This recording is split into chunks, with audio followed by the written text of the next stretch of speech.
दोस्तों नमस्कार।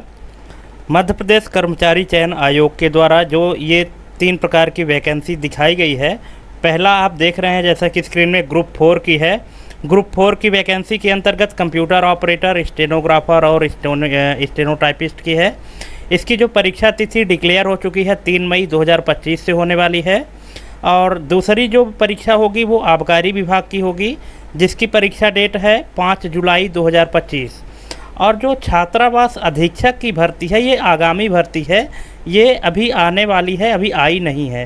ठीक है, तो इन सभी भर्ती के बारे में जो भी सिलेबस है उन सब के बारे में हम आपसे डिस्कस करेंगे और उनकी वीडियो भी हम लाएंगे। लेकिन वीडियो लाने से पहले हम आपको इनके सिलेबस के बारे में बता देते हैं, इन सभी के सिलेबस में क्या सिमिलरिटीज़ है ना। तो चलिए देख लेते हैं इनका सिलेबस पहले। तो जैसा कि आप स्क्रीन में देख पा रहे हैं, ये मध्य प्रदेश कर्मचारी चयन मंडल भोपाल का है। ये ग्रुप 4 का है, समूह 4 यहाँ पे लिखा है। अंतर्गत सहायक ग्रेड 3 स्टेनोटाइपिस्ट, शीघ्र लेखन व अन्य समकक्ष पद के भर्ती के लिए है। दोस्तों इसका ये कंप्लीट रूल बुक है, ये आपको ESB की वेबसाइट में मिल जाएगा। इसके हम परीक्षा पाठ्यक्रम पर चलते हैं। हम आपको दिखाना चाहते हैं कि जो दोनों वैकेंसी आई है, एक आबकारी विभाग की और ये जो स्टेनोग्राफर और स्टेनोटाइपिस्ट की है, इन दोनों का जो परीक्षा पाठ्यक्रम होगा, जो सिलेबस होगा, इनमें क्या सिमिलरिटीज़ है। अब यहाँ पे जिसका जो परीक्षा पाठ्यक्रम है ये पेज नंबर 110 में है, हम वहाँ पे आपको रिडायरेक्ट करते हैं। ये है, ये देखिए यहाँ पे इसका ये सिलेबस है, जिसमें टोटल 100 अंक का पेपर होने वाला है, जिसमें विषय हैं सामान्य ज्ञान, सामान्य हिंदी, सामान्य अंग्रेजी, सामान्य गणित और सामान्य कंप्यूटर और सामान्य अभिरुचि है। टोटल 6 विषय हैं यहाँ पे। ठीक है, अब इसी प्रकार से हम आ जाते हैं अपने ये आबकारी वाले में। यहाँ पे देखिए ये आबकारी विभाग का जो रूल बुक है और इसमें भी इसका जो सिलेबस है वो हम देख लेते हैं। ठीक है, यहाँ पे ये पेज नंबर 29 पे है इसका पाठ्यक्रम, तो इसको हम पेज नंबर 29 पे जंप करते हैं। ये देखिए ये इसका पेज नंबर 29 है और ये परीक्षा के लिए जो पाठ्यक्रम है, जो प्रश्न पत्र तैयार होगा, सामान्य ज्ञान एवं तार्किक ज्ञान, बौद्धिक क्षमता और मानसिक अभिरुचि, विज्ञान एवं सरल अंक गणित। ठीक है, 100 नंबर का ये भी पेपर होगा और 100 नंबर का ये भी पेपर होगा। लेकिन अब दिक्कत यहाँ पे ये है कि अगर सामान्य ज्ञान की बात करता है तो सामान्य ज्ञान में क्या पूछ देगा। सामान्य हिंदी लिख दिया है तो सामान्य हिंदी के अंतर्गत हमको क्या क्या पढ़ना चाहिए।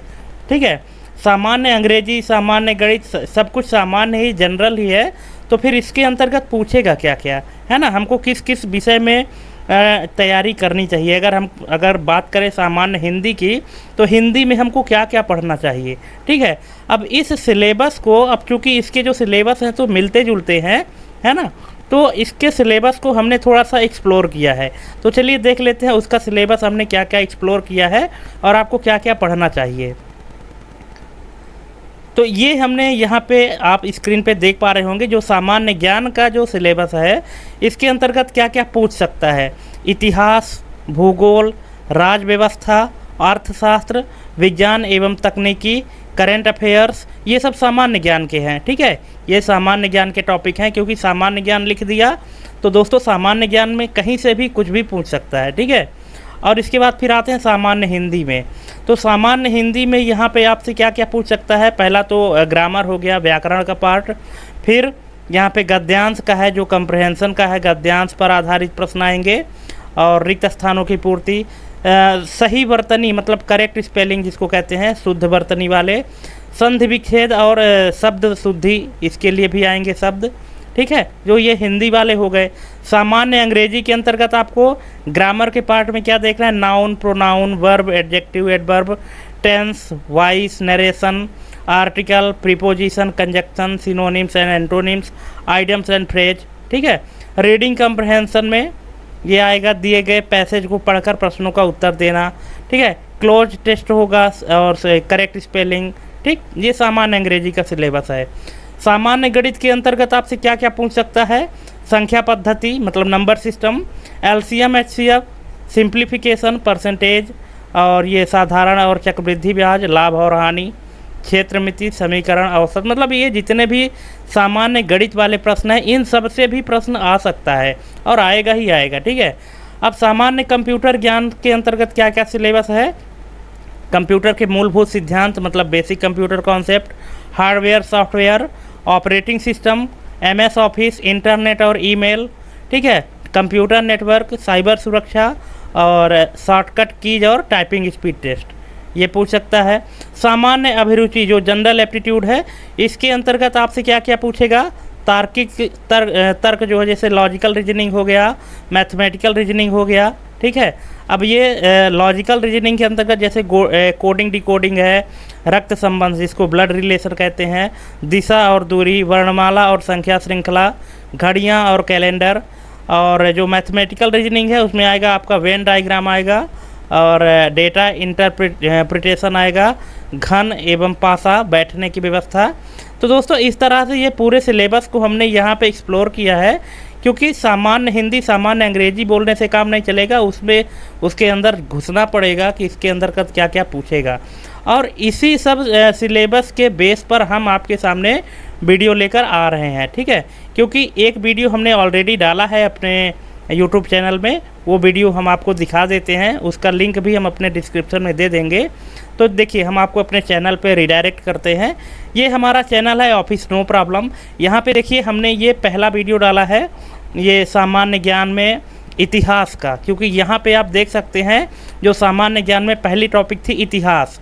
अब इतिहास में क्या क्या है, प्राचीन, मध्यकालीन और आधुनिक भारत का इतिहास और भारतीय स्वतंत्रता संग्राम।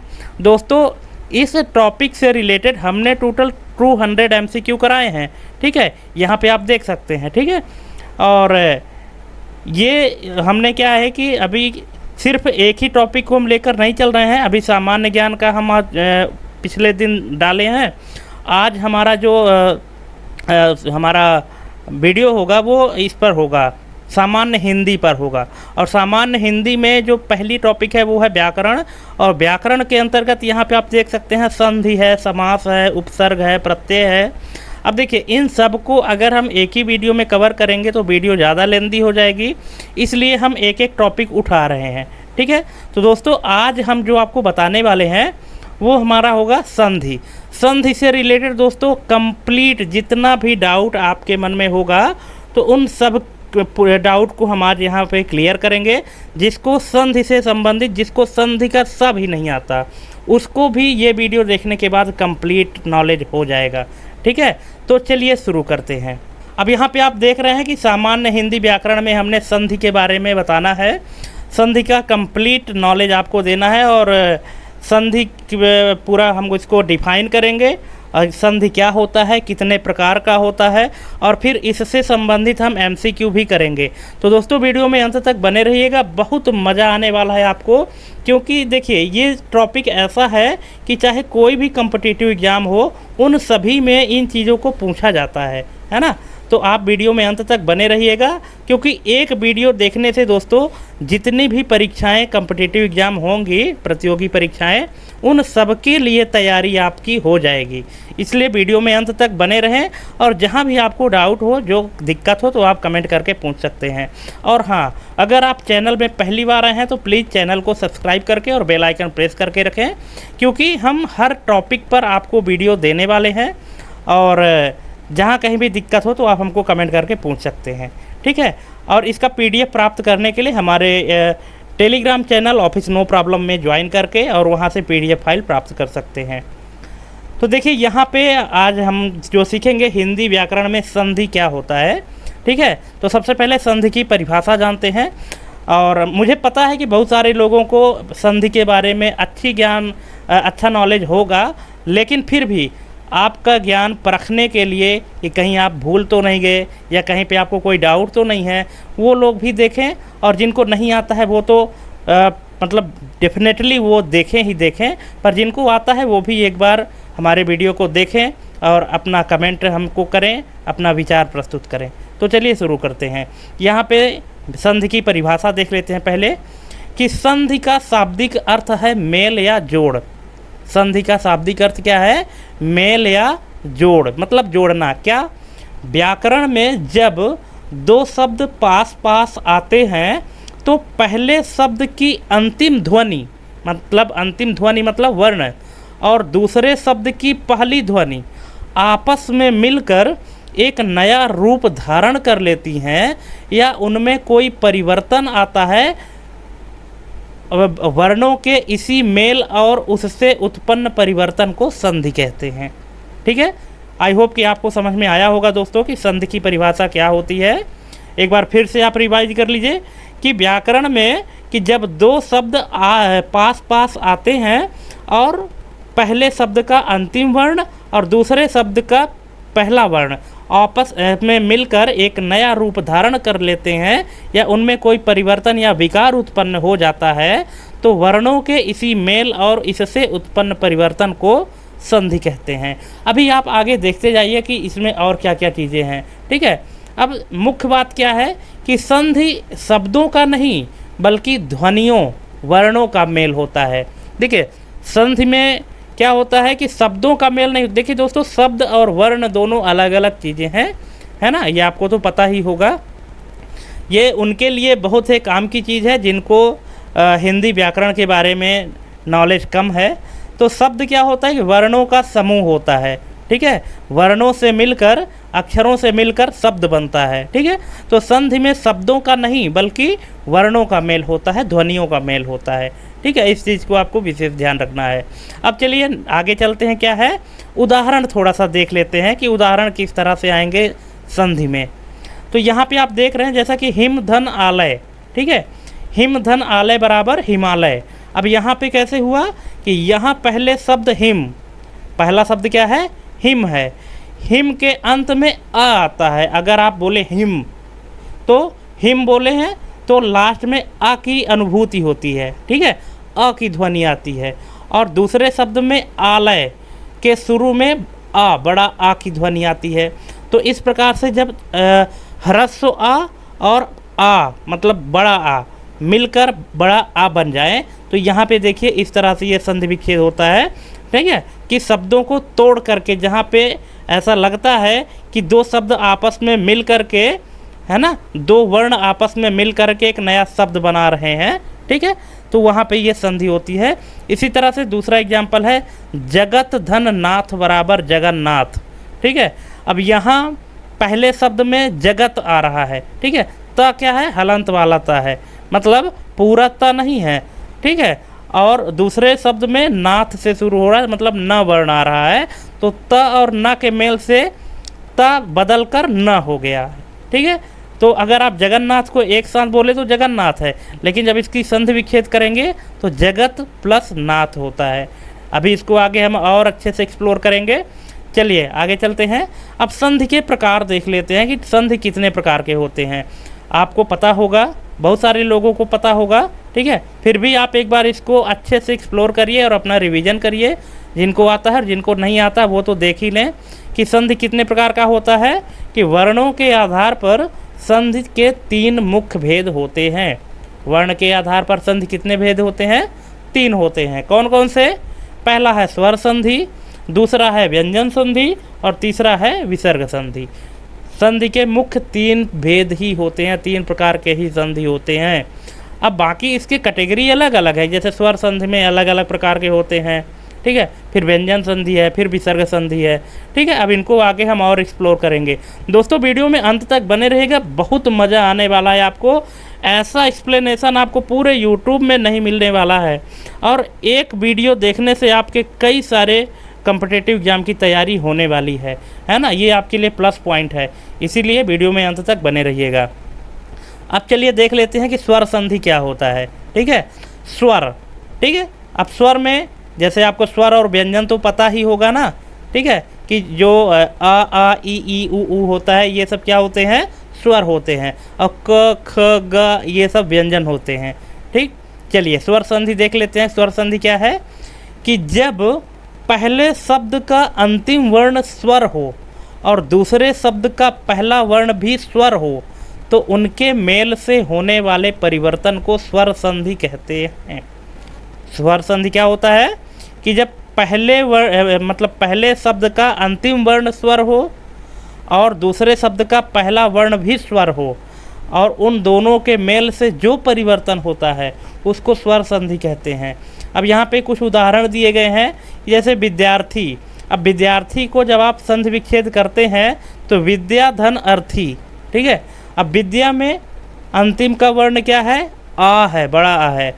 और अर्थी में ये पहला वर्ण क्या है? छोटा आ है। अब दोनों स्वर हैं, है ना। अब इन दोनों के स्वर से मिलने के बाद जो परिवर्तन हुआ, ठीक है, उसको क्या कहते हैं? स्वर संधि। इसी प्रकार से सूर्योदय का आप देख सकते हैं, सूर्य धन उदय।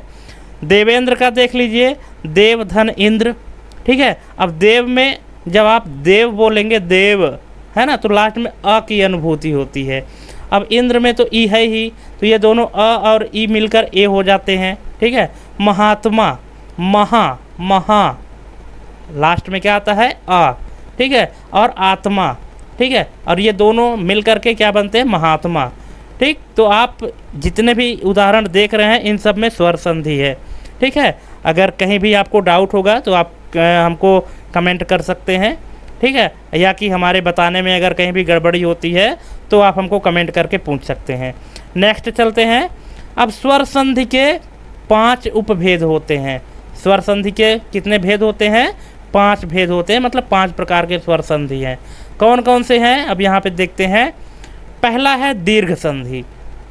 अब दीर्घ संधि क्या होता है दोस्तों? इन सबको आप बड़े ध्यान से देखिएगा, क्योंकि इसके बाद हम MCQ भी करने वाले हैं ये पूरे संधि के आधार पर। इसीलिए आपको ध्यान से देखना है और आपको पूरे MCQ भी करने हैं और बताना है कि आपका कितना सही और कितना गलत हुआ है, ठीक है। अब यहाँ पे दीर्घ संधि देख लीजिए क्या होता है। पहला नंबर है कि जब 2 समान ह्रस्व या दीर्घ स्वर, ह्रस्व का मतलब आप लोग क्या समझते हैं दोस्तों? क्या आपको पता है? ह्रस्व का मतलब होता है छोटा, छोटा जैसे जो चाहे छोटा आ हो जाए, छोटी ई हो जाए या छोटा ऊ हो जाए, मतलब जिसमें कोई पाई मात्रा ना लगा हो उसको ह्रस्व कहते हैं। और दीर्घ का मतलब होता है कि उसमें अगर कोई पाई मात्रा लगा हुआ है वो दीर्घ होता है, ठीक। तो जब 2 समान ह्रस्व या दीर्घ स्वर पास पास आते हैं, अब ह्रस्व या दीर्घ समझ रहे हैं ना, देखिए जिसमें आ या आ, ई या ई, ऊ या ऊ, ठीक है। जो पहला वर्ण है वो ह्रस्व है और जो दूसरा वर्ण है वो क्या है? दीर्घ है, ठीक है। तो जब 2 समान ह्रस्व या दीर्घ स्वर पास पास आते हैं तो दोनों मिलकर उसी स्वर का दीर्घ रूप आ ई ऊ बन जाते हैं, ठीक है। क्या समझे कि जब 2 समान ह्रस्व या दीर्घ पास पास आते हैं तो दोनों मिलकर उसी स्वर का दीर्घ रूप बन जाते हैं, ठीक है। अब जैसे यहाँ पे एग्जाम्पल दिया है कि धर्म धन अर्थ बराबर धर्मार्थ। अब इसमें क्या है कि पहले शब्द का अंतिम वर्ण छोटा आ मतलब ह्रस्व है और दूसरे शब्द का जो अर्थ है, अर्थ का जो पहला वर्ण है आ वो भी ह्रस्व है। जब 2 ह्रस्व मिलते हैं तो एक बड़ा मतलब दीर्घ स्वर बना देते हैं, छोटा छोटा आ मिल करके बड़ा आ बना दिए, तो यहाँ पे दीर्घ स्वर संधि हो गया। इसी तरह से रवि धन इंद्र, ठीक है। रवि धन इंद्र में क्या है कि रवि में जब आप रवि बोलते हैं रवि, तो लास्ट में ई की अनुभूति होती है, छोटी ई मतलब ह्रस्व। और इंद्र में छोटी ई, इन दोनों में भी ह्रस्व है। और जब ये दोनों छोटे मिलते हैं तो बड़ी ई बनती है, तो इसलिए यहाँ पे क्या हो गया है? रविंद्र हुआ है। इसी प्रकार से भानुदय, भानुदय को अगर आप संधि विच्छेद करेंगे तो भानु धन उदय, ठीक है। तो भानु में भानु छोटा ऊ आया, मतलब यहाँ पे ह्रस्व आया है, ह्रस्व ऊ, और उदय में भी छोटा ऊ आया है पहला, तो ये दोनों छोटा छोटा मिल करके बड़ा ऊ बनाए हैं, तो यहाँ पे आप देख लीजिए भानुदय, तो ये क्या हो गया? दीर्घ संधि हो गया। आई होप दोस्तों कि हम समझा पाए होंगे आपको कि दीर्घ स्वर संधि क्या होता है। अब दीर्घ स्वर संधि के जितने भी एग्जाम्पल आएंगे आप उनको आसानी से कर पाएंगे। अगर यहाँ समझने में कहीं भी आपको डाउट है तो आप हमको ज़रूर बताइएगा, ठीक है। चलिए अगला देख लेते हैं, क्या है? गुण संधि। अब देखिए गुण संधि क्या होता है। गुण का मतलब क्या है कि जब अ या आ के बाद ई या ई आए, ठीक है, क्या, अ या आ, मतलब ह्रस्व या ह्रस्व अ, और दीर्घ आ, मतलब ह्रस्व या दीर्घ के बाद ह्रस्व ई या दीर्घ ई आए तो ए बनता है, उ या ऊ आए तो ओ बनता है, और री आए तो अर बनता है। इसको गुण कहते हैं। ठीक है, मतलब कि ये आ या आ के बाद ई या ई आए तो ए बनता है, उ या ऊ आए तो ओ बनता है, और री आए तो अर बनता है। इसी को गुण संधि कहते हैं। एग्जाम्पल में आप देख सकते हैं कि जैसे नर धन इंद्र, अब यहाँ पे क्या हुआ है, छोटा आ है, नर, नर बोलते हैं आप तो नर का जो अंतिम वर्ण है वो आ होता है, और इंद्र का जो पहला वर्ण है वो क्या है, ई है। ठीक है, तो जब ये अ और ई मिलते हैं तो ए हो जाते हैं, इसलिए इसको नरेंद्र गुण संधि हुआ यहाँ पे। ठीक है, मतलब अ और ई मिल करके जब कोई तीसरा वर्ण बनाते हैं तब वहाँ पे गुण संधि होता है। आप सीधा सा ये समझ लीजिए। ठीक है, और जैसे महोत्सव, महाधन उत्सव बराबर महोत्सव। अब यहाँ पे दीर्घ अ और ह्रस्व उ, ये दोनों मिलकर के ओ बना दिए। जब दोनों अलग अलग वर्ण मिल करके कोई तीसरा वर्ण बनाते हैं वो गुण संधि हो जाता है। इसी प्रकार से देवर्षि, देवधन ऋषि। ठीक है, तो यहाँ पे क्या हुआ, ऋषि आया है ना, ऋषि आएगा तो लास्ट में अर हो जाएगा। कैसे, देव धन ऋषि बराबर देवर्षि, अर, अर की अर बोलने का वो अनुभूति यहाँ पे हो रही ना, तो इस तरह से ये होता है गुण संधि। ठीक है दोस्तों, आई होप कि आप दीर्घ संधि और गुण संधि अच्छे से समझ पाए होंगे। आप अगर आपके अंदर भूलने की बीमारी है तो आप इसको नोट भी कर सकते हैं। आप नोटबुक लेके बैठें और इसको आप नोट करते चलें। नेक्स्ट है यहाँ पे वृद्धि संधि। अब वृद्धि मतलब बड़ा। अब देखिए यहाँ पे वृद्धि क्या हो गया है, जब अ या आ के बाद ए या ए आए तो ए बनता है, और ओ या औ आए तो औ बनता है। ठीक है, समझ पा रहे हैं क्या हो रहा है कि जब आ मतलब ह्रस्व या दीर्घ के बाद ए या ए आए तो ए बनता है, और ओ या औ आए तो औ बनता है, लास्ट वाला ही बनता है। ठीक है, तो यहाँ पे उदाहरण में दी है जैसे एक धन एक, एक धन एक मिलकर क्या बनता है, एक एक। ठीक है, तो एक, एक में जो अंतिम का वर्ण आ रहा है वो आ है, ह्रस्व है, और जो दूसरा एक है उसका पहला वर्ण क्या है, ए है, एड़ी वाला ए। अब ये दोनों अ प्लस ए मिलकर क्या बनते हैं, ए बनते हैं। ठीक है, इसी प्रकार से महाधन औषध बराबर महौषध, ये अ प्लस ओ बराबर औ हो जाएगा। ठीक है, तो ये देख लीजिए, इसका ये वृद्धि संधि का है। इसके बाद फिर आता है यण संधि। यण में क्या होता है कि जब ई या ई, उ या री के बाद कोई भिन्न स्वर आए। ठीक, ई उ या री के बाद कोई भिन्न स्वर आए तो ई का या हो जाता है, उ का वा हो जाता है, और री का र हो जाता है। पहले वाला व्यंजन आधा रह जाता है। ठीक है, अब कैसे, देखिए जैसे अतिधन अधिक बराबर अत्यधिक। ठीक है, इसमें क्या हुआ है, ई प्लस आ बराबर या प्लस आ। ठीक है, तो यहाँ पे ये आधा हो गया है। इसी प्रकार से स्वागत, स्वागत में सुधन आगत बराबर स्वागत, उ धन आ बराबर व और आ हो गया। और पित्राज्ञा, पित्राज्ञा पितृधन आज्ञा।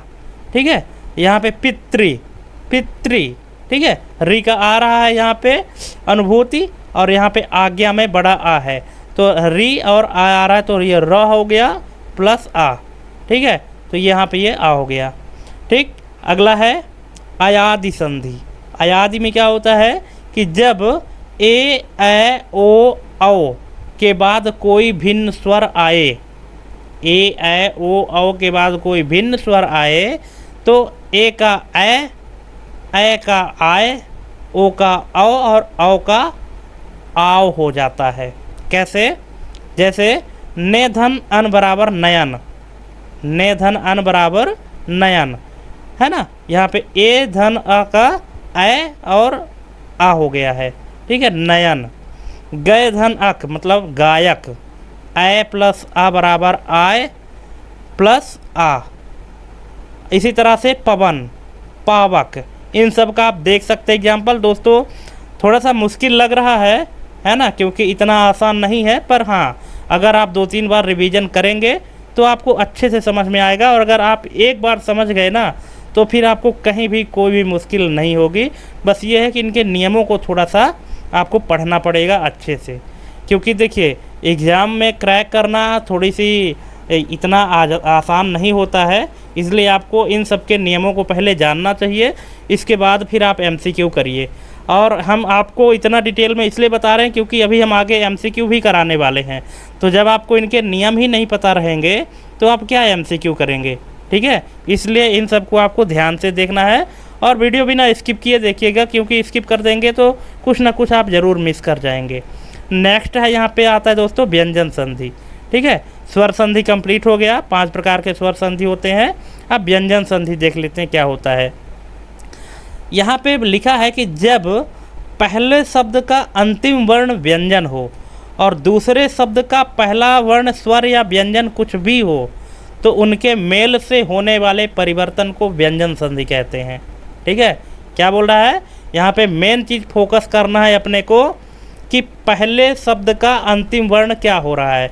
अगर पहले शब्द का अंतिम वर्ण व्यंजन है और दूसरे शब्द का पहला वर्ण कुछ भी हो, चाहे स्वर हो या व्यंजन हो, कुछ भी हो, उससे कोई फर्क नहीं पड़ता, तो उनके मेल से होने वाले व्यंजन को, उससे मेल से होने वाले परिवर्तन को व्यंजन संधि कहते हैं।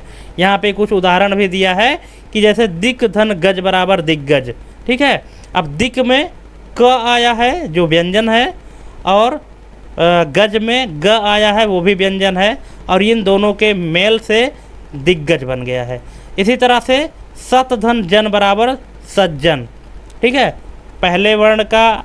पहले शब्द का आखिरी वर्ण जो है तो त है और दूसरे शब्द का पहला वर्ण ज है, तो ये दोनों मिल करके और ये बन गए हैं सज्जन। इसी तरह से परिणाम, परिधन नाम बराबर परिणाम, ठीक है। पहले शब्द का अंतिम वर्ण जो है तो र है, परि, और उसके र के बाद ना आने पर अड़ा हो जाता है, ठीक है। तो इस तरह से ये व्यंजन संधि होता है। नेक्स्ट है दोस्तों विसर्ग संधि। अब विसर्ग संधि का में एक मोस्ट इम्पोर्टेंट ये है, यहाँ पे देख लीजिए कि जब पहले शब्द के अंत में विसर्ग, विसर्ग मतलब 2 ठो बिंदी, आप ब्रैकेट में देख रहे हैं ना, 2 बिंदी लगी हुई है, कि जब पहले शब्द के अंत में विसर्ग हो और दूसरे शब्द का पहला वर्ण स्वर या व्यंजन हो तो उनके मेल से विसर्ग में होने वाले परिवर्तन को विसर्ग संधि कहते हैं, ठीक। क्या लिखा है कि पहले वर्ण के अंत में विसर्ग होना चाहिए, फिर दूसरे वर्ण में कुछ भी हो, चाहे स्वर हो या व्यंजन हो, उनके मेल से विसर्ग ही बनेगा, ठीक है। जैसे ये देखिए, मनः धन रथ बराबर मनोरथ, विसर्ग का ओ होना। अब निह धन चल बराबर निश्चल, मतलब विसर्ग का स हो जाना। और दुह धन शासन बराबर दुशासन, विसर्ग का श हो जाना, ठीक है। तो दोस्तों इस तरह से ये विसर्ग संधि का ये आप डेफिनेशन देख रहे हैं। विसर्ग संधि में ये रूल आपको फॉलो करने हैं, ठीक है। अगर आपको थोड़ा सा और रिवीजन करना है तो आप वीडियो पॉज करके थोड़ा और पीछे करके फिर से देख सकते हैं, ठीक है।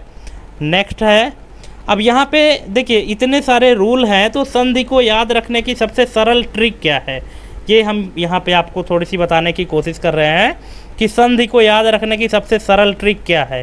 तो यहाँ पे क्या है कि संधि को हमेशा याद रखने के लिए सबसे अच्छी ट्रिक है पहचान चिन्हों पर ध्यान देना, खासकर स्वर संधि के लिए। क्यों? क्योंकि स्वर संधि के क्या है 5 प्रकार हैं, बाकी व्यंजन और विसर्ग के तो कोई भी प्रकार नहीं है, लेकिन स्वर संधि को अगर आपको याद रखना है तो उसके पहचान चिन्हों को ध्यान रखना ही होगा, ठीक है। ये पहली ट्रिक है। दूसरी क्या है, अब शब्द के बीच में देखो, क्या देखो बीच में, तो शब्द के बीच में ये देखो कि अगर बीच में बड़ी मात्रा दिखे, ये इसका मतलब कि दीर्घ संधि, ठीक है, ये ट्रिक है, ये ट्रिक आप लोग लिख लीजिए। ठीक है, ये आपको कहीं भी मिलने वाला नहीं है जल्दीबाजी।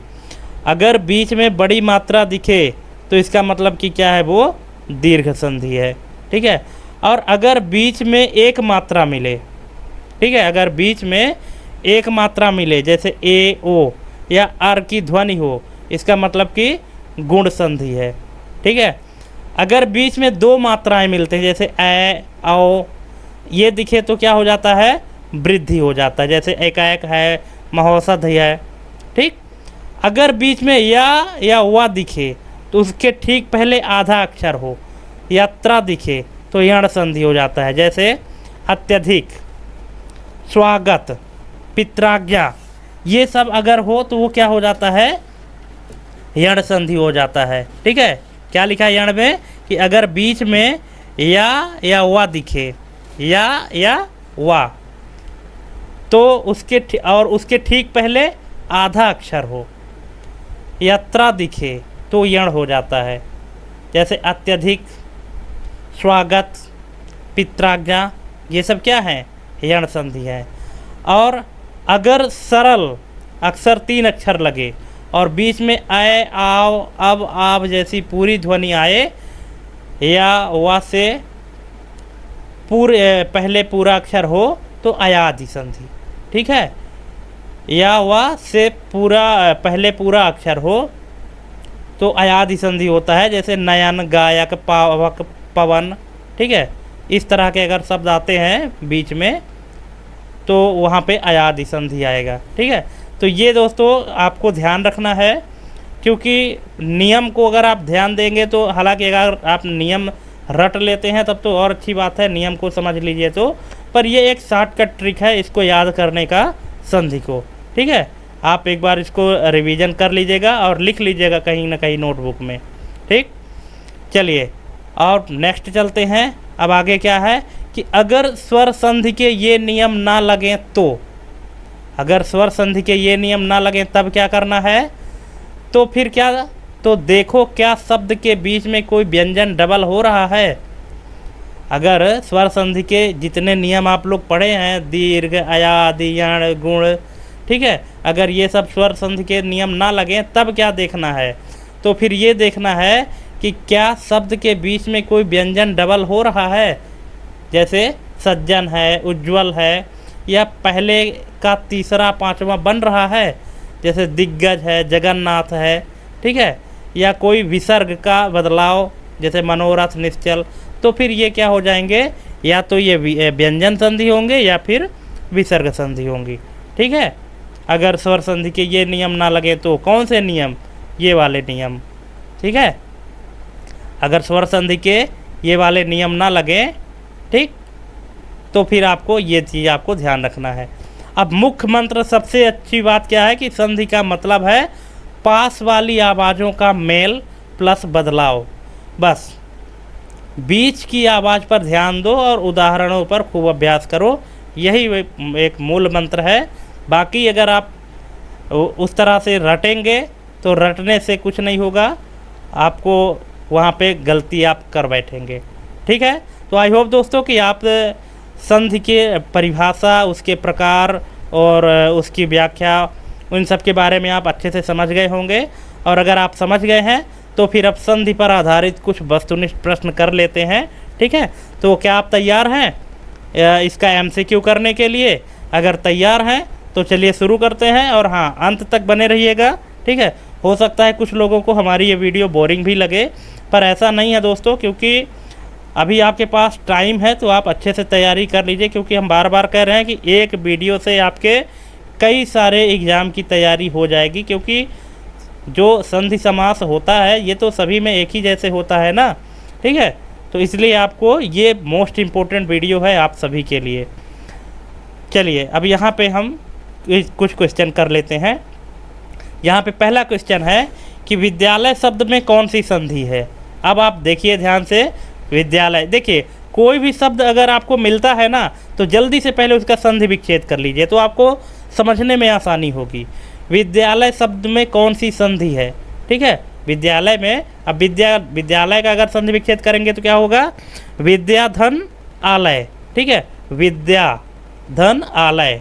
ठीक है, दोनों में क्या हो रहा है, दीर्घ आ रहा है, दीर्घ स्वर आ रहा है ना दोनों में, तो फिर यहाँ पे क्या होना चाहिए, दीर्घ संधि होगा। कैसे, यहाँ पे देख लीजिए कि विद्यालय का संधि विच्छेद दीर्घ स्वर संधि के अनुसार विद्या धन आलय बराबर विद्यालय और नियम आ प्लस आ बराबर आ है। इस प्रकार यह क्या है, दीर्घ स्वर संधि का उदाहरण है। ठीक है, आप समझ गए होंगे। अगला चलिए, महोत्सव।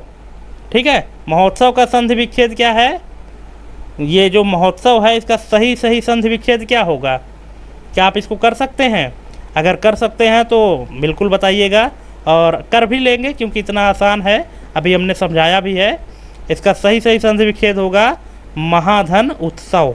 ऑप्शन नंबर ए इसका करेक्ट आंसर हो जाएगा। नेक्स्ट है, अत्यधिक शब्द में निहित संधि का नाम बताइए। जो अत्यधिक शब्द है तो इसमें निहित संधि कौन सी है? ठीक है, तो सबसे पहले इसका जल्दी से आप संधि विच्छेद कर लीजिए। अत्यधिक का संधि विच्छेद क्या होगा, और इसके बाद फिर आपको निकाल लेना है। तो यहाँ पे क्या होगा, गुण संधि होगा, यण होगा, वृद्धि होगा या अयादि होगा। ठीक है, अब आपको इन तीनों के नियम अगर पता हैं तो फिर आपको निकालने में आसानी होगी। ठीक है, तो यहाँ पे इसका राइट आंसर क्या होगा, यण संधि होगा। कैसे, यहाँ पे आप देख सकते हैं, अत्यधिक यण स्वर संधि मतलब अति धन अधिक बराबर अत्यधिक, ई प्लस अ बराबर या, यहाँ पर ई और आ के मेल से या बना है। ठीक है, यहाँ पे हो जाएगा यण संधि। नेक्स्ट है, पवन शब्द में कौन सी संधि है?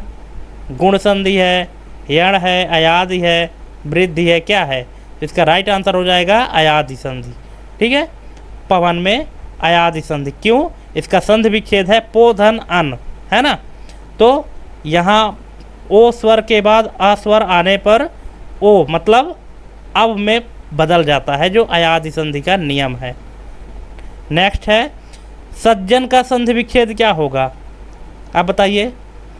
सज धन जन, सत धन जन, सज धन न या सत धन अजन, क्या होगा सज्जन का सही संधि विच्छेद? बिल्कुल, इसका राइट आंसर क्या हो जाएगा, ऑप्शन नंबर बी, सत धन जन बराबर सज्जन। नेक्स्ट है, नरेंद्र शब्द में कौन सी संधि है? नरेंद्र दीर्घ संधि, गुण संधि, वृद्धि संधि या यण संधि, क्या होगा? बिल्कुल राइट आंसर इसका गुण संधि। ठीक है, यहाँ पे इसका राइट आंसर क्या है, गुण संधि है। नरेंद्र शब्द का संधि विच्छेद नर धन इंद्र, यहाँ आ नर का अंतिम वर्ण के बाद ई इंद्र का पहला वर्ण आने पर दोनों मिलकर ए हो जाते हैं, जो गुण संधि का नियम है।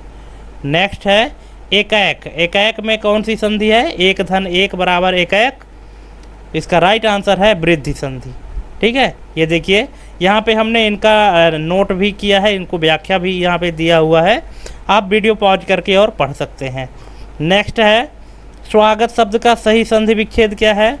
स्वधन आगत, सुधन आगत, स्वधन गत या सुधन आगत, क्या होगा?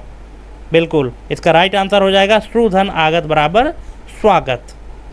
नेक्स्ट है, नायक शब्द में कौन सी संधि है? दीर्घ संधि, गुण संधि, वृद्धि संधि या अयादि संधि? तो इसका राइट आंसर हो जाएगा अयादि संधि। कैसे? यहाँ पे आप देख सकते हैं कि जो नायक का संधि विच्छेद होता है वो क्या है? नय धन अक, नय धन अक बराबर नायक। ठीक, यहाँ पे आप डिस्क्रिप्शन में लिखा हुआ है और पढ़कर देख सकते हैं कि इसका राइट आंसर अयादि कैसे आया। नेक्स्ट है, दिग्गज किस संधि का उदाहरण है? दिग्गज स्वर संधि, व्यंजन संधि, विसर्ग संधि या इनमें से कोई नहीं?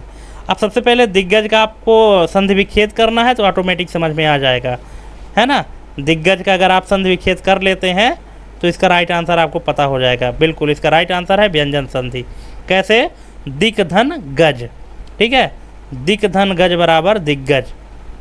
तो दिक का अंतिम वर्ण जो है क है और दूसरे शब्द का पहला वर्ण है वो भी व्यंजन ही है, तो ये दोनों मिलकर के व्यंजन संधि बनाते हैं। नेक्स्ट है, मनोरथ का संधि विच्छेद क्या होगा? मन धन रथ, मनः धन रथ, मनोधन रथ या मनर्धन थ, क्या होगा? बिल्कुल इसका राइट आंसर हो जाएगा ऑप्शन नंबर बी, मनः धन रथ। दोस्तों यहाँ पे आपको ये कमेंट करना है कि मनोरथ का जो संधि विच्छेद है मनः धन रथ, इसमें कौन सी संधि है ना। अब आपको इतना तो पता हो ही गया होगा अगर आप कंटिन्यू दिखे हैं तो, ठीक है। तो आप हमको कमेंट करके बताइएगा कि ये क्वेश्चन नंबर 11 में कौन सी संधि होगी मनः धन रथ में, कमेंट करिएगा प्लीज़। नेक्स्ट है सूर्योदय शब्द में कौन सी संधि है। सूर्योदय, सूर्योदय में कौन सी संधि है। सबसे पहले आप इसका जो है तो संधि विच्छेद करिए, और अगर आप सही संधि विच्छेद कर लेते हैं तो आप इसको समझ जाएंगे कि इसमें कौन सी संधि है। इसका राइट आंसर हो जाएगा गुण संधि, है ना। सूर्योदय शब्द का संधि विच्छेद क्या होता है, सूर्य धन उदय। इस विच्छेद में सूर्य के अंतिम वर्ण अ और उदय के पहले वर्ण उ, अ और उ मिलकर क्या बनते हैं, या जब आ या आ के साथ उ या उ का मेल होता है तो उ बन जाता है, तो गुण संधि का नियम है। नेक्स्ट है इत्यादि का सही संधि विच्छेद क्या है। इत्यादि का इति धन आदि, इत धन आदि, इत धन आदि और इति धन आदि क्या होगा। इसका राइट आंसर हो जाएगा ऑप्शन नंबर ए, इति धन आदि बराबर इत्यादि। इसमें भी आपको बताना है कि इत्यादि में कौन सी संधि है, कमेंट करिएगा, ठीक है। नेक्स्ट है परमार्थ शब्द में संधि। परमार्थ शब्द में संधि है, कौन सी संधि है। गुण संधि, यण संधि, दीर्घ संधि या वृद्धि संधि। तो इसका राइट आंसर हो जाएगा दीर्घ संधि। कैसे होगा यहाँ पे आप देख सकते हैं, डिस्क्रिप्शन में लिखा है। नेक्स्ट है निश्चल शब्द किस संधि का उदाहरण है। निश्चल, अब अगर आप इसका संधि विच्छेद सही निकाल लेते हैं तो इसका आंसर भी आप निकाल लेंगे। निश्चल का संधि विच्छेद क्या होगा, प्लीज़ कमेंट करिए वीडियो पॉज करके, और इसका संधि का नाम बताइए। इसका राइट आंसर हो जाएगा विसर्ग संधि। क्यों, क्योंकि निह धन चल बराबर निश्चल, और पहले वर्ण में, पहले शब्द के वर्ण में क्या आता है, लास्ट में आहा की मात्रा मतलब विसर्ग आता है, ठीक है। तो ये विसर्ग संधि होगा। नेक्स्ट है जगन्नाथ शब्द में सही संधि। जगत धन नाथ व्यंजन संधि, ठीक है। दोनों क्या आ रहे हैं, व्यंजन आ रहे हैं। जगत में अंतिम वाला वर्ण ता और दूसरे शब्द का पहला वर्ण न। नेक्स्ट है गवीस शब्द में प्रयुक्त संधि का नाम क्या है। गवीस, दीर्घ संधि, गुण संधि, अयादि संधि या यण संधि। इसका राइट आंसर हो जाएगा अयादि, ठीक है। अयादि संधि इसका राइट आंसर हो जाएगा, ठीक। नेक्स्ट है सदैव में कौन सी संधि है। सदैव, अब इसका आप संधि विच्छेद करेंगे तो समझ में आ जाएगा। यण संधि है, व्यंजन है, वृद्धि है या गुण है, कौन सी है। तो इसका राइट आंसर हो जाएगा वृद्धि संधि। कैसे, सदा धन एव, सदा धन एव बराबर सदैव, ठीक है। नेक्स्ट है उज्ज्वल का सही संधि विच्छेद क्या है। अब बताइए उज्ज्वल का सही संधि विच्छेद, बिल्कुल ऑप्शन नंबर ए, उत धन ज्वल बराबर उज्ज्वल। नेक्स्ट है रविंद्र शब्द में कौन सी संधि है। गुण है, दीर्घ है, यण है या वृद्धि है। तो इसका राइट आंसर है दीर्घ संधि है, ठीक है। रविंद्र, रवि धन इंद्र बराबर रविंद्र। नेक्स्ट है महर्षि शब्द में कौन सी संधि है। तो इसमें है गुण संधि है, ठीक है। आप यहाँ पे देख सकते हैं, इसका हमने पूरा डिस्क्रिप्शन भी लिख दिया है। दोस्तों इस तरह का एक्सप्लेनेशन आपको पूरे यूट्यूब में कोई नहीं बताएगा इतने डीप में, है ना।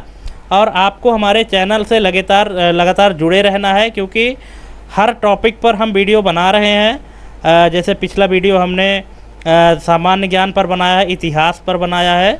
अब ये सामान्य हिंदी में हम व्याकरण के अंतर्गत संधि में बना रहे हैं। इसके आगे और भी टॉपिक पर बनाएंगे, है ना। एक एक करके सभी को हम वीडियो देंगे, इसीलिए आप चैनल में लास्ट तक बने रहिएगा और चैनल सब्सक्राइब करके बेल आइकन प्रेस करके रख लीजिए, क्योंकि जैसे हम वीडियो अपलोड करें तो आपको नोटिफिकेशन तुरंत मिल जाए। टाइम रहते अभी तैयारी कर लीजिए, क्योंकि अगर एग्ज़ाम जब शुरू हो जाएगा उस दौरान तैयारी करेंगे तो फिर नहीं हो पाएगा। फिर आप हमको कोसोगे कि आपका बताया हुआ कुछ नहीं आता, ये नहीं आता, वो नहीं आता, क्योंकि बहुत सारे लोगों का ऐसा कमेंट आता है ना। दोस्तों तैयारी कराना हमारा काम है। कोई भी यूट्यूबर या कोई भी तैयारी कराने वाला, कोई भी कोचिंग सेंटर वाला आपको एग्जैक्ट वो प्रश्न नहीं दे सकता कि क्या आने वाला है, क्योंकि उसके पास ये ज्ञान थोड़ी होता है, और ना तो वो पेपर बनाता है। बस हम लोग क्या है, सिलेबस के आधार पर तैयारी करा सकते हैं, और तैयारी आपको अपने हिसाब से करनी है, ठीक है। नेक्स्ट है, अन्वेषण का शुद्ध संधि विच्छेद क्या है। अब बताइए, अन्वेषण का शुद्ध संधि विच्छेद क्या होगा। बिल्कुल, इसका शुद्ध संधि विच्छेद होगा अनुधन एषण बराबर अन्वेषण। नेक्स्ट है, निर्विकार में प्रयुक्त संधि का नाम क्या है। इसका राइट आंसर है विसर्ग, ठीक है। कैसे, निधन विकार बराबर निर्विकार। नेक्स्ट, पावक में कौन सी संधि है, पावक। अब इसका संधि विच्छेद करेंगे तो समझ में आ जाएगा। इसका राइट आंसर है अयादि, ठीक है। पोधन अक बराबर पावक, ठीक है। तो इसमें क्या हो जाएगा, ये अयादि होगा। नेक्स्ट है, तल्लीन शब्द का संधि विच्छेद होगा, क्या होगा इसका राइट आंसर। इसका राइट आंसर हो जाएगा तत् धन लीन बराबर तल्लीन। नेक्स्ट है, भानुदय में प्रयुक्त संधि का नाम क्या है। गुण है, दीर्घ है, यण है, वृद्धि है, क्या है। तो ये है दीर्घ संधि है, भानुधन उदय, ठीक है, ये दीर्घ संधि है। नेक्स्ट, परमेश्वर में कौन सी संधि है। तो परमेश्वर में भी क्या है, गुण संधि है। कैसे है, यहाँ पे आप डिस्क्रिप्शन पढ़ लीजिए, वीडियो पॉज करके पढ़िएगा, क्योंकि हम अगर पूरा पढ़ने लगेंगे तो वीडियो ज़्यादा लेंदी हो जाएगी, ठीक है। नेक्स्ट है, परोपकार में प्रयुक्त संधि का नाम क्या है। तो परोपकार में क्या है, परोपकार में है गुण संधि, ठीक। कैसे है ये आप समझ लीजिएगा, क्योंकि गुण संधि की डेफिनेशन आप पढ़े होंगे तो आपको पता होगा। पर धन उपकार है ना, इसका संधि विच्छेद क्या होगा, पर धन उपकार। नेक्स्ट है, मतैक। मतैक में कौन सी संधि है, दीर्घ है, गुण है, वृद्धि है, या यण है, क्या है। तो इसका राइट आंसर है वृद्धि संधि, है ना।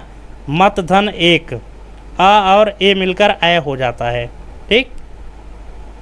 तो मतैक हो गया, इसका मतलब वृद्धि हो गई, बढ़ गई।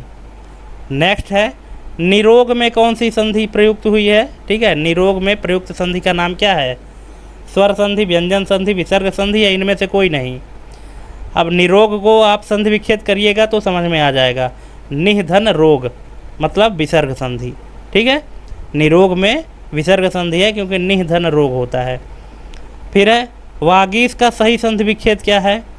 तो इसका सही संधि विच्छेद है वाक धन ईश, ठीक है। यहाँ पे दो ठो वाक धन ईश लिखा है, पर आपको ध्यान देना है कि जिसमें हलंत लगा होगा, ठीक है। हलंत लगा वाला और बिना हलंत वाला, इन दोनों का अलग अलग मतलब होता है, ठीक है। तो इसका होगा ये ऑप्शन नंबर बी होगा। हालांकि डी में भी वाक धन ईश लिखा है, लेकिन इसमें हलंत नहीं लगा है का में, ठीक है, और बी में लगा हुआ है, तो ये बी इसका राइट आंसर हो जाएगा। नेक्स्ट है, अत्याचार में कौन सी संधि है। अत्याचार, अत्याचार में क्या है, यण संधि है, ठीक है। अतिधन आचार बराबर अत्याचार। नेक्स्ट है, तपोवन में प्रयुक्त संधि का नाम क्या है। तपोवन, ठीक है। तो इसमें जो संधि का नाम है वो क्या है, विसर्ग, ठीक। नेक्स्ट है, पवित्र पवित्र का सही संधि विच्छेद क्या है। बिल्कुल, पोधन इत्र बराबर पवित्र। ऑप्शन नंबर 20 का करेक्ट आंसर हो जाएगा। दोस्तों, अगर आपको कहीं भी डाउट होगा ना किसी भी संधि में या किसी भी ऑप्शन में, किसी भी क्वेश्चन में, तो आप हमको कमेंट करके पूछ सकते हैं। नेक्स्ट है, उद्धार शब्द में कौन सी संधि है। उद्धार है, इसमें कौन सी शब्द संधि उपयोग की गई है। स्वर है, व्यंजन है, विसर्ग है, क्या है। तो इसका राइट आंसर है व्यंजन संधि। उत धन धार बराबर उद्धार। नेक्स्ट है, देवालय में प्रयुक्त संधि क्या है। तो यह है दीर्घ संधि है, देवधन आलय। इसी तरह से प्रत्येक शब्द का सही संधि विच्छेद क्या है। प्रत्येक, प्रत्येक का क्या है, प्रतिधन एक। Option number A. नेक्स्ट है, सप्तर्षि में कौन सी संधि है। अब बताइए, जैसे महर्षि था वैसे सप्तर्षि, इसका राइट आंसर क्या है, गुण संधि है। नेक्स्ट है, दुष्कर शब्द में कौन सी संधि है। स्वर, व्यंजन, विसर्ग या अयाधि।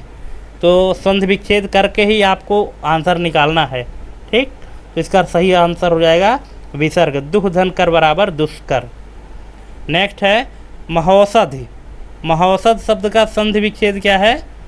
महोधन औषध, महाधन औषध, महाधन औषध या माधन औषध, क्या होगा बताइए। बिल्कुल इसका राइट आंसर हो जाएगा महाधन औसत बराबर महौसत। नेक्स्ट है यद्यपि में कौन सी संधि है? यद्यपि में कौन सी संधि है? गुण संधि, अयादि संधि, यण संधि या दीर्घ संधि? इसका राइट आंसर हो जाएगा यण संधि। ठीक है। नेक्स्ट है रामायण का संधि विच्छेद क्या है? आप बताइए, इसका राइट आंसर बता दीजिए। आप इतने सारे क्वेश्चन कर चुके हैं तो इसका तो संधि विच्छेद आप कर ही सकते हैं आराम से। क्या होगा रामायण का शुद्ध संधि विच्छेद? राम धन आयन, रामाधन यण, राम धन अयन या रम धन आयन? क्या होगा? बिल्कुल आप क्वेश्चन नंबर 42 नंबर प्रश्न का आप हमको कमेंट करिएगा कि इसका आंसर क्या होगा राइट आंसर, क्योंकि इसी तरह के फंसाने वाले शब्द जो हैं और इसी तरह के क्वेश्चन आपके कॉम्पिटिटिव एग्जाम में पूछे जाते हैं। ठीक है, इसका राइट आंसर हो जाएगा दोस्तों ऑप्शन नंबर सी, राम धन अयन बराबर रामायण। नेक्स्ट है पुनर्जन्म शब्द किस संधि का उदाहरण है? स्वर संधि, व्यंजन संधि, विसर्ग संधि या इनमें से कोई नहीं? तो इसका राइट आंसर है विसर्ग। क्यों? क्योंकि पुनः धन जन्म बराबर पुनर्जन्म। नेक्स्ट है भावुक शब्द में कौन सी संधि है? भावुक, तो भावुक शब्द में जो संधि है वो क्या है? अयादि। दोस्तों आपको भावुक शब्द का संधि विच्छेद करके बताना है कि भावुक का संधि विच्छेद क्या होगा। देखते हैं कितने लोगों का सही होता है। ठीक है। नेक्स्ट है षडानन। षडानन किस संधि का उदाहरण है? तो ये है व्यंजन संधि का। ठीक है, षडाधन नन, षडधन आनन बराबर षडानन। नेक्स्ट है गिरीश में कौन सी संधि है? तो गिरीश में है दीर्घ संधि। ठीक है, गिरधन ईश बराबर गिरीश। फिर वनौषधि, वनौषधि में कौन सी संधि है? तो इसमें है वृद्धि संधि, ऑप्शन नंबर बी। नेक्स्ट है नमस्ते का सही संधि विच्छेद क्या है? तो इसका है नमः धन ते, और नमः धन ते है तो कौन सी संधि है? बिल्कुल विसर्ग संधि है।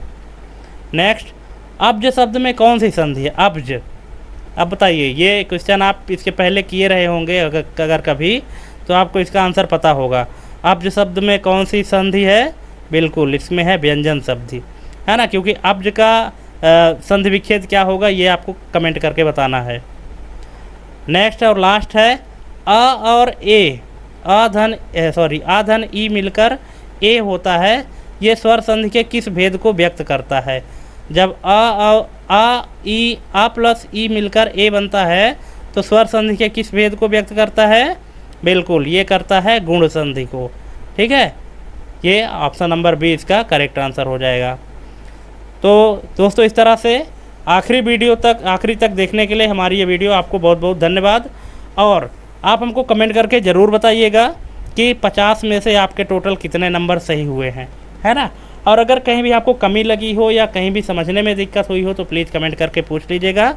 और हमारे चैनल को सब्सक्राइब करके बेल आइकन प्रेस करके ज़रूर रख लीजिएगा, क्योंकि ऐसे ही वीडियो हम आपके लिए लेकर आते रहेंगे और आपकी तैयारी हम कराते रहेंगे।